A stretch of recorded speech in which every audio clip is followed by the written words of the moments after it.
I mean, it was pretty much a perfect night.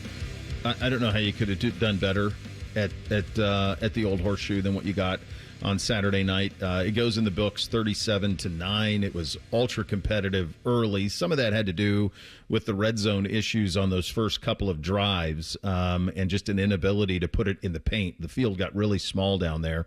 I'll tell you, when you're in the stadium, you don't have the ability to see replay, because one of the things I was listening to Timmy and Jay-Z after on the post game, and I was listening to them talk about how Sayin missed a couple of things in the red zone. Well, when you're in the building, you're not seeing that stuff. It's happening in the moment, and you can't see it. When you're watching it, I guess this was on the app, on the Peacock app, then you get a little bit of that where you can see some of the things that were missed.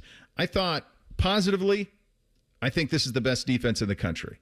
And I don't know that it's particularly close. I had, some people questioned, are we sure enough we're good on the defensive line to create the type of havoc without having to blitz? I think they'll get there. Without the advantage of being able to watch it all and see all the replays, it felt to me like they rolled through the defensive line pretty good and kept them moving. And certainly the back seven I would put up against anybody in the country. I think it's the most talented defense in the country. I think Matt Patricia's a mad scientist. Offensively, I felt this was the first time this season that it felt to me like Julian was predetermining a little bit. And it felt to me like they were going to get Jeremiah going one way or another, and maybe even force-fed him it, and maybe that's where his eyes were going. And who can blame? I mean, the kid he's the fastest ever to 1,500 yards. He's going to be the first position player off the board in his draft, whenever that is. He's the surest thing that there is.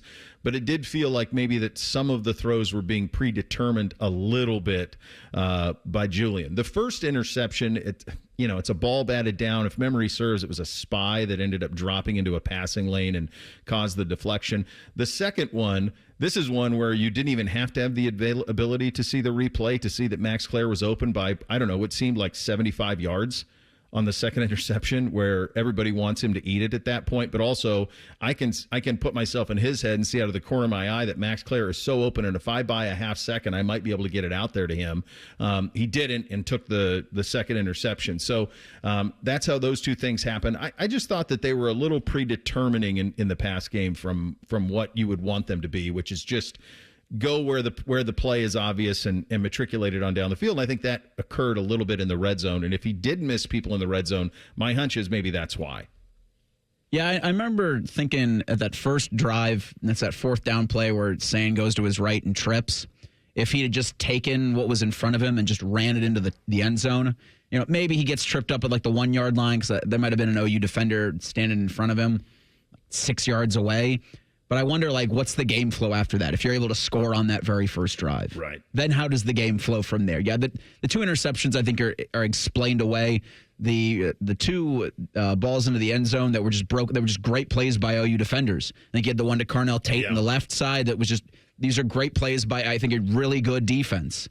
Like this Ohio team. And I think you heard Pat McAfee last week say this is a playoff team. Like, you're getting their best shot. And there were a lot of times during this game where I thought Ohio State's not giving you theirs. Yeah. This wasn't a trade-off. This wasn't like a one-to-one punch. This was OU giving it its best shot, even without Parker Navarro for maybe a quarter of that game. And Ohio State at times getting a little sleepy. Ryan Day talked about it this week, right? Like, if you grow up in Ohio, and a lot of these kids on Ohio's roster have, playing in the shoe is a dream come true. Yeah. So you're always going to get Ohio's best shot when they come into the shoe. And listen, Ohio's best shot is pretty good this year. Yeah, they're good. They're a pretty good football team. Them and Toledo are going to be battling to win the MAC this year, and they'd probably be favored against half the Big Ten. They're a pretty darn good football team. Also, there's some tape now on Julian Sayin. Say what you want about the Texas game, and Texas is a better team and a better defense than Ohio.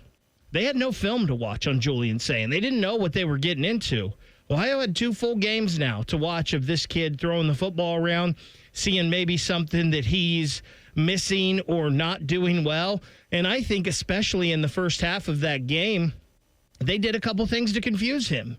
Maybe a couple things that he hadn't seen yet. And there were some times where he didn't see it, right? We're nitpicking a kid that's still completed like 75% of his passes and threw for 374 yards. I mean, that's what we do around here, right? Yeah. His it's been a long time since I've seen it, what Ohio was doing, and I'm sure Tyvus would echo this, and probably did this morning. So what Ohio was doing was they were really they were daring Ohio State to take deep shots. They were daring. They were playing their safeties were as close up as I've seen safeties play Ohio State. And that was a benefit of being in the shoe versus being on television, because I could see everybody, how close they were. And you could kind of see that. The other thing, is a quick aside, you also see in the building what 2 does defensively. It might be one of the most impressive things I've ever seen. I mean, he's MVP of like the college football season. Like, if there's a team that matters, if there's a player that matters more, show him. Maybe Jeremiah. No, that's about it. It's him. I told NBC, who plays safety, I'm like, dude, just watch 2. That's it. I don't even watch the ball. I know that you're what you want to do is watch the ball and watch the quarterback. Forget that. That's amateur hour. Just watch 2. Just watch 2 on defense and watch what he does. And obviously you won't be able to emulate it, but if you can get to 10% of what he does, you're still probably doing a win. There's no way it'll happen, but he should be in New York for the Heisman presentation. Yeah, he's one of the best. He needs so the defensive guys who have been in that mix, whether it's Ndamukong Suh, Charles Woodson obviously won it, and a big part of that was he ran some plays on offense, and he had a punt return, and he was really good in the return game. And I'm trying to think of the other guy. Manti Te'o had the return touchdowns in their biggest game. So you have to have those type of things to be able to do it. But it's a shame, because if you just watch the All-22, I defy you to find somebody who's better in the country at what they do than him. I just don't think there is. I don't know that there's anybody who affects the game that way. So that goes back to our bigger point, though, that this defense, what it is now, is the best in the country.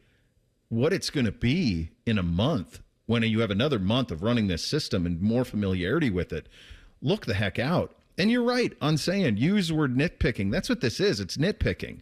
That's it. He's going to miss some things. Like, he's not a video game. Like, sometimes you miss things. He's in his first year as the starter. He's 18 months removed from being a high school kid. Like, he's going to miss some things. He don't miss much. Even on the throws, it's almost shocking when he throws one that's inaccurate. Mm-hmm. Because everything's on the screws. I mean, those deep balls, the 2 posts, the one to Carnell, the one to Jeremiah, are money. The one down the right sideline to Jeremiah, everyone was like, oh, he waited, it was late. I think he was putting air under it so Jeremiah could make a play on it. That was one thing that Ryan's pretty adamant about. Like, put air under it so that our guys can make plays on them. We have the 2 best deep ball playmakers in the sport.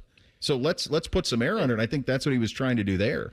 But it's really nitpicky with him. He was still sensational. Bo, to your point about a play like that, and we do see it, and we see Jeremiah wait for a second, and you're like, oh, man, if he'd have hit him in stride, there's no, that's guaranteed.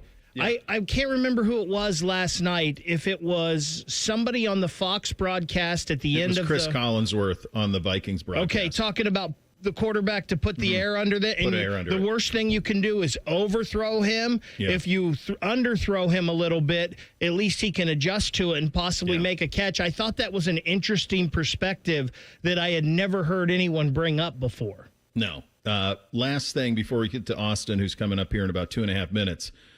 Bo Jackson's RB1. Yeah. He's the one. No doubt. That's the weapon.